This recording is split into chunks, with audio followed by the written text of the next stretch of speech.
Mga kapananampalataya, may oras ka ba? Tara, samahan ninyo kong pagnilayan ang mga salita ng Diyos.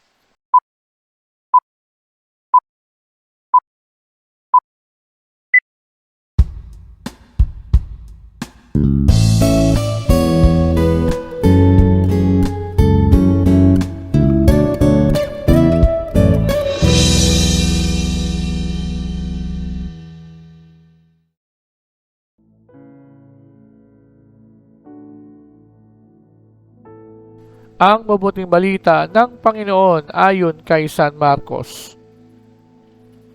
Noong panong iyon, bumalik kay Jesus ang mga alagad at iniulat ang lahat ng kanilang naisagawa at naituro. Napakaraming taong dumarating at umaalis. Ano pat, hindi na makuhang kumain ni Jesus at ang kanyang mga alagad. Kaya sinabi niya sa mga ito, magtungo kayo sa isang ilang na puok upang malayo sa karamihan at makapagpahinga kayo ng kaunti. Umalis silang lulan ng bangka at nagpunta nga sa isang ilang na dako.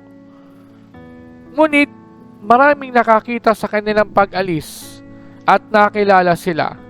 Kaya't mula sa lahat ng bayan, ang mga tao ay patakbong tumungo sa dakong pupuntahan ni na Jesus at nauna pang dumating doon kaysa kanila. Paglunsad ni Jesus, nakita niya ang napakaraming tao, nahabag siya sa kanila sapagkat para silang mga tupang walang pastol at sila'y tinuruan niya ng maraming bagay. Ang mabuting balita ng ating kaligtasan.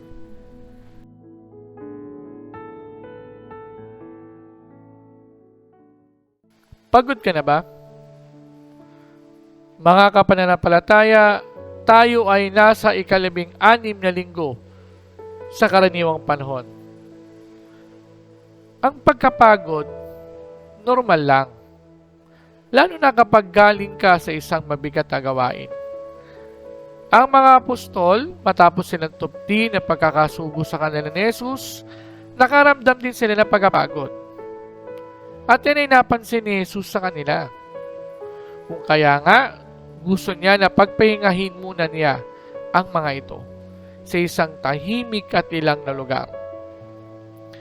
Madalas tayo ay napapagod sa dami ng ating mga gawain at responsibilidad sa buhay. Sa bahay, sa trabaho, sa paglilingkod.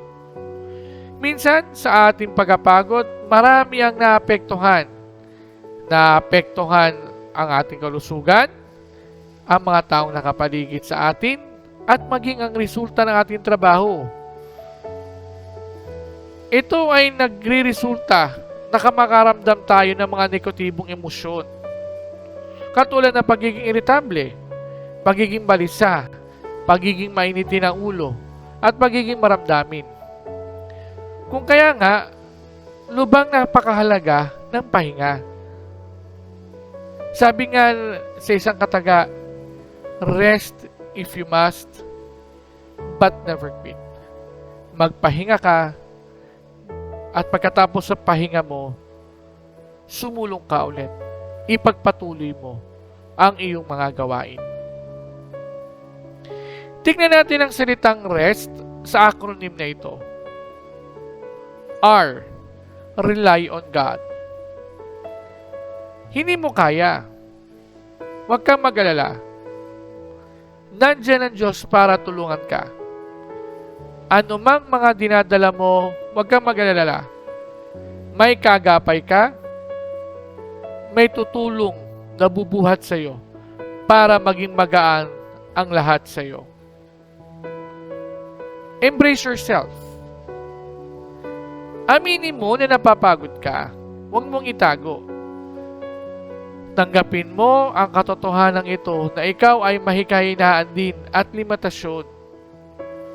Sa pamagitan ng pagtanggap, maiisip at ma-realize mo na pagkatapos ng pahinga mo ay muling manunumbalik ang lahat at masasabi mong kakayanin mo na ulit ang lahat. Stay still. Kalmahan lang natin. Manahimik tayo.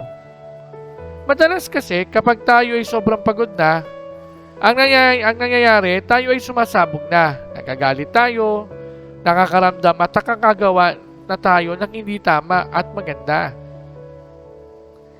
Pinapaalala sa atin ng Diyos na siya ay nandyan para sa iyo. Ang lahat ng bagay ay maaayos sa kanyang panahon, sa kanyang sariling paggawa. Kailangan mo lang na kumalma, manahimik at mag-antay sa kanya.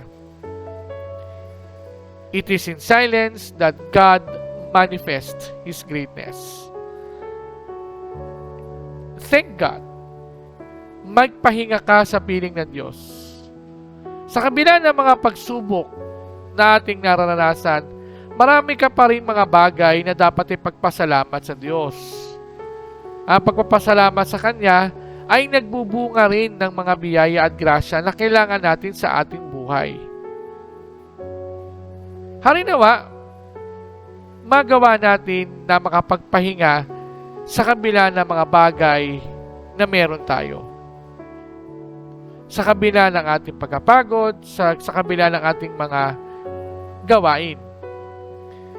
Tandaan na ang Diyos ay nandyan at sa Kanya tayo makasusumpong ng tunay na kapahingahan. Isama rin natin sa ating mga panalangin ang mga pare at ang mga taong naglilingkod sa ating simbahan na harinawa ay hindi sila tuluyang mapagod at sumuko sa kanilang paglilingkod. Sa putong ito, samahan ninyo ko sa isang panalangin. Panginoon, tulungan mo kami sa aming mga araw-araw na gawain. Harinawa, sa aming pagkapagod at pagkabalisa ay makasumpong nawa kami ng kapahingahan sa iyong piling. Iniling namin ito sa pangalan ng iyong Ama kasama ng Espiritu Santo magpasawalang hanggan. Amen.